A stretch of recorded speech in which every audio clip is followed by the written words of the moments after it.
0.6 হলে সংখ্যাটার 50% কত হবে? প্রথমে কি বলছে, একটা সংখ্যাকে x ধরে নাও, তার 1/5, তার 2/9, তার 3/4, এই পরিমাণটা 249.6 হলে বলছে বলো সংখ্যাটার 50% কত হবে? সংখ্যাটা জানি 100%, ওর 50% মানে যা ক্যালকুলেশন বেরোবে তাকে অর্ধেক করে দেবো, 2 দিয়ে ভাগ করে দেবো। যা ক্যালকুলেশন বেরোবে 2 দিয়ে ভাগ করে দেবো। চলো দেখি তাহলে এদিকে কত হচ্ছে, 3 3 9, 2 2 4, এক্স এর মান কত দাঁড়াচ্ছে? এক্স সমান 5 2 10 3 30, 30 ইন্টু 249.6।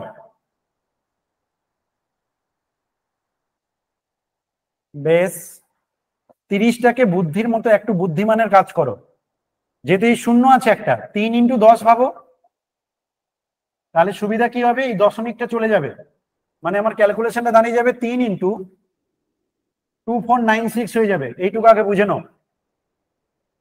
30-এর এই শূন্যটাকে, এটাকে 3 ইন্টু 10 লিখলে এই 10টা যদি এর সাথে গুণ হয় দশমিকটা সরে যাবে, কারণ 10 গুণ করলে দশমিক ডান দিকে এক ঘর চলে যায়।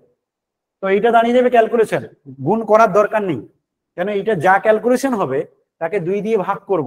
আমি বারবার একটা কথা বলি যে আগে থেকে যদি বুঝে যাও না যে এর সাথে সংসার করতে গেলে সংসার ভেঙে যেতে পারে, গড়ার দরকার নেই, আগেই সরে পড়ো। তো এই যে ক্যালকুলেশনটা হয়েছে আমি জানি 2 দিয়ে ভাগ করতে হবে, বেকার বেকার গুণ করে বড় করবো না, এখানেই 2 দিয়ে ভাগ করে দেবো। তো 2 দিয়ে ভাগ করে দাও, 3 ইন্টু 2496 কে 2 দিয়ে ভাগ করে দাও, 2 12, আর এটা কত হচ্ছে, 2 4 8, 1 16, 2 8 16, 1248 ইন্টু 3 কত হচ্ছে ক্যালকুলেশন বলো?